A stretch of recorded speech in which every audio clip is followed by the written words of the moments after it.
This audio fanfic is rated K+, which is the same as a movie rating of PG, parental guidance recommended. This should be suitable for older children and adults. For more information on what the rating means, please go to www.esrb.com.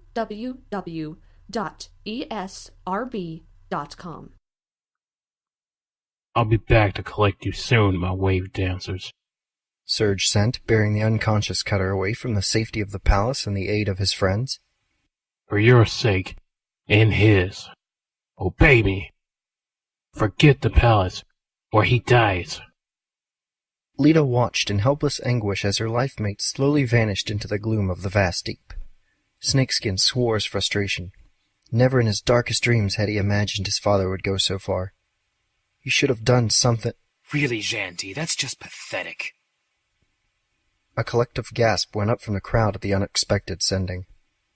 Two figures were emerging from the gloom beyond Crest Point. Serge drew himself to an abrupt halt and shouted his threat again. The pair stopped, but spared him no attention. Brill glanced at her new life-mate and his friends in confusion. Why were these two new elves causing such fear? Sunstream's grip on her arm was painful, and through their bond she could feel the hum of the powers he was readying. But the strange, dark-skinned elf was continuing. Cutter's being kidnapped by a madman, and you throw the shield only around his head? The stranger's tone was chiding and exasperated. If this is what death does for one, then for my part, I say no thank you. This is how it's done! Serge nearly dropped his knife as a golden glow spread out from Cutter's skin, completely enveloping his captive and pushing the knife safely away. He glared wildly at the strangers, who smirked back. There was a flurry of raised eyebrows and lock sendings, and Serge found himself caught up in a surge of current that moved too quickly for him to manipulate. He was separated from the wolf chief and found his arms bound to his side by bands of water that spun around him dizzyingly. A flash of red and gold tail swept past the palace entrance, and Cutter was shoved into the eager arms of his family. Rayek, for it could only be he, despite the unfamiliar height of his body, flicked his tail and rocketed back to his partner. He settled on a rock on her far side, at last giving everyone a clear view of exactly what they'd been fearing. Winnowill floated there, watching Serge as one might watch a bug one is found on one's arm. She wore a green and purple tail to match Rayek's. The water around them was a Sargasso sea of black hair floating in the currents. She lock-sent something, to which Rayek frowned and nodded in the direction of the palace. Well then, what shall we do with him? In the palace the elves flinched at her open sending, then stared at each other in consternation. There had been nothing of black sending in it. You shall do nothing with me, strangers, Serge shouted and continued ranting. You'll do nothing, Winnowill! Cutter roared, struggling out of Leetah's panicked healing embrace. Oh, and who'll stop me? You, I suppose. Winnowill returned languidly. Rayek smothered a grin. Swiftly Cutter turned toward the only hope he could think of, since Rayek had so clearly and horribly failed. Timmain? But the High One merely shook her head and continued to coolly watch events.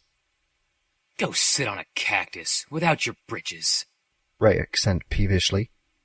What is it about you? We can't even go for a quiet stroll in the middle of the vast deep without you showing up. Winnowill delicately touched his shoulder and pointed, drawing his attention back to the large fish elf she still held trapped. Serge was cursing them every way he could think of, and inventing a few more on the spot. Rayek floated up from his rock, and together they moved to hang in front of the raving elf. Serge found himself stuttering to a stop, unnerved by the green and gold gazes trained so intently upon him. Won't any of my wave dancers come to my aid? He shouted in desperation. How can you leave me? I, who have give... Oh, do shut up! Rayek snapped, his eyes flashing. Serge instantly fell silent and stiffened like a piece of coral. There. Rayek muttered. At last we can hear ourselves think. Please. Snakeskin's sending reached out, surprising everyone, including Winnowill and Rayek. They turned their eyes to him, waiting for him to finish. Please. He sent again. He's my father. He'd intended to say more, to try to explain all that made Serge, chief, father, grieving life mate. What he was, but found that he could say no more. Nor was more needed. Be at peace. Winnowill sent after exchanging glances with Rayek. No harm will come to your father. The spinning wall of water that had held Surge fell away as she leaned forward and stared searchingly into his eyes. She flicked a silent question at Rayek that went too fast for the other elves to catch. Then gently she cupped Surge's face in her hands. The wave dancer stared in awe and terror as his fins shrank to nothingness, and the golden scaly glow of his skin turned pink. Pale red hair glued to replace the head fins, and the webbing between his fingers and toes disappeared. Winnowill! Cutter shouted angrily. Don't make me shut you up the same way, pup. Rayek shot a hot glare edged with the spell he threatened at the wolfling. Her work done, Winnowill took one of Surge's arms, and Rayek the other. Carefully they swam him toward the entrance, just as he began to shake off Rayek's spell. What have you done to me? He raged, too shocked and disoriented to try anything. Salt, the oldest wave dancer, pulled himself toward the entryway, his tail dragging behind him in the waterless environment of the palace. That is the form you were born with, he sent, wonderingly. Before you had yourself changed to better suit our environment. A lander is as a lander does. Rayek sent with malicious cheerfulness. Now then, he continued as they set the sea elf down in front of the palace's entrance. I've been shielding you, even as Janti and I were shielding Cutter. There are two choices before you. One, you may walk into the palace, greet and apologize to your tribe mates, and have Leetah or one of the others help you regain your previous form. Two, you may stay out here and drown. I'd rather drowned in. Surge began instantly. You choose then to stay out here? Winnowill and Rayek sent in unison, with eerily identical smiles that sent chills up the spines of those who saw. They paused then, still moving in that disturbing unison, leaned meaningfully over Surge. With us? Surge, overwhelmed and on the edge of terror, stumbled backwards, falling through the palace's magical barrier and into the arms of his tribe mates. That's what we thought. They sent, with complacent smugness. Once inside the palace, Surge could no longer deny the warmth and welcome to be found there. The great crystal walls sang to him of home, their delicate shades reminding him of the coral around Crest Point. He could hardly speak for shock and shame. Tears streamed down his cheeks, and he left them there. At last he looked up as a gentle hand reached down and touched his cheek. Up he looked into Timmain's eyes, and in the eyes of the last living High One found a surety like no other. The Sunfolk and the Wave Dancers eagerly welcomed Surge. The hallway began to echo and re-echo with cheerful chatter. The Wolf Riders, however, remained in the entryway, suspicious and confused. What are you doing here, Black Snake?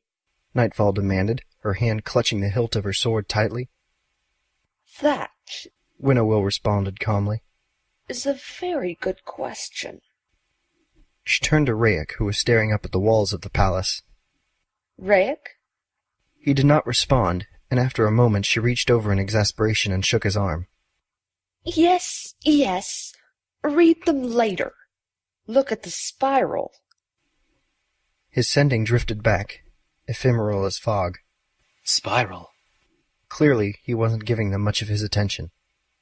Yes, darling. Winnowill sighed. The spiral. The one that guides your steps when you insist on taking these walks. An unreadable expression flickered across Rayek's face. Ah. Ah? Winnowill queried pointedly. Ah? How many times do I have to tell you to watch when you walk? She is right, you know. Timmain sent, coolly amused. You are far earlier than you should be. Rayek said no word in response to the High One, but the lift of his chin and a tightening in the corner of his mouth said it clearly enough. He was, if not exactly then, at least close enough to, where he had intended to be. Then he grinned, a hard flash of mischievousness, and took Winnowill's arm in his. Come along, love, he sent as they turned and floated away. I doubt we'll run into him star diving. With that, and a parting glance at the stunned wolf riders that made the pair laugh, they disappeared. Later, after the celebrations had wound down, it was time for explanations. The wave dancers listened in awe and fear to the story of Winnowill. Wait! Snakeskin interjected suddenly. The broken one. Please, sweet healer. If your powers are indeed so strong, then join them to ours. No. No need. The new voice startled them all nearly out of their skins. You! Salt cried, holding his ancient arms out to the newcomer. Is it really you? After all this time? He choked. My son! Spray's hand went to her throat. No words could she make, but she enfolded her lost child in a sending of joy. Reef! In a daze, the elf formerly known as the Broken One held his parents for the first time in countless tides. Not an eye in the room was dry, even if they didn't know the history behind it. The wolf riders and sunfolk knew soul joy when they saw it. At length, Reef pulled back a little from his parents and looked around queringly. Is she not here? He asked. She? Spray asked, confused. She of the green eyes and long black hair. I found her. He frowned, calling up long fragmented memories. She was in pain. She was crying. I touched. I tried. He shook his head as if a swarm of bees were buzzing inside it. Then I hurt.